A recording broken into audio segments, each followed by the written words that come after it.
Em meio a eleições perturbadas, será que Brasil pode evidenciar mais um golpe militar? Ekaterina Nenankova. Muitos indicam. As eleições brasileiras deste outubro podem ser as mais imprevisíveis da história. Com Lula encarcerado e o perigo de radicalismo pendente, o panorama político parece não ter nenhum candidato vigente. A Sputnik Brasil discutiu com uma especialista sobre que riscos tal situação poderia acarretar. De acordo com a brasilianista e especialista em assuntos latino-americanos, professora titular da Universidade de Relações Internacionais de Moscou, MGIMO, Lyudmila Okuneva, uma das maiores preocupações da grande parte dos brasileiros hoje em dia é a existência de dois radicalismos, um de esquerda e outro de direita. O primeiro costuma ser associado com a pré-candidatura, mesmo juridicamente impossível, de Lula e o outro com o ranking cada vez maior do deputado Jair Bolsonaro.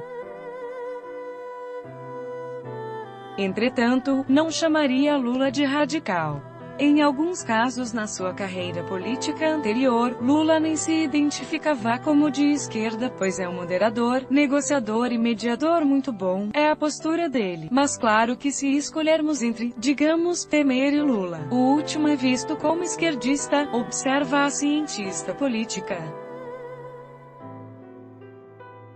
Ao relembrar as atitudes tensas dos brasileiros em relação à intervenção federal no Rio de Janeiro, no início deste ano, com a aplicação do respectivo artigo constitucional pela primeira vez na época da democracia brasileira desde o ano 1985, a analista frisa que a memória do poder dos militares continua forte na mente dos brasileiros.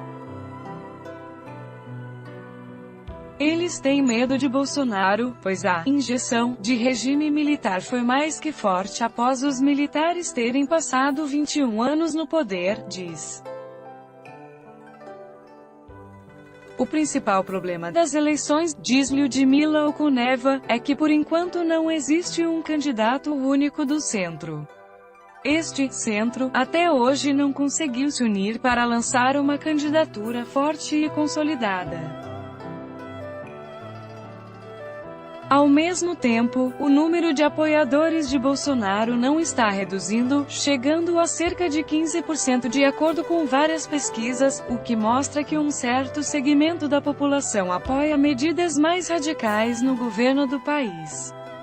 Por um lado, há essa injeção contra os militares. Por outro, há um crescimento da intenção de voto em Bolsonaro e, o que é ainda mais importante, há toda essa bagunça e problemas sociais que não se resolvem. A classe política está toda corrupta. Isto é um solo muito propício para os militares. Pois quando tem corrupção, os militares dizem, vamos pôr ordem, vamos limpar tudo. Falavam o mesmo na época da ditadura, adverte a especialista. Contudo, a analista não acredita que os militares na verdade possam chegar ao poder no Brasil contemporâneo, sendo que existe uma Constituição, aprovada com referência a este período. Alguém poderia imaginar que os militares possam realizar um golpe, porque não chegarão ao poder de modo legítimo, mas, em minha opinião, isso não acontecerá de modo algum. Os militares modernos são de outro tipo. Já foram criados com a noção que os militares não podem efetuar golpes desses, são instruídos de modo diferente. Não acho que isso possa acontecer pela segunda vez, conclui a investigadora.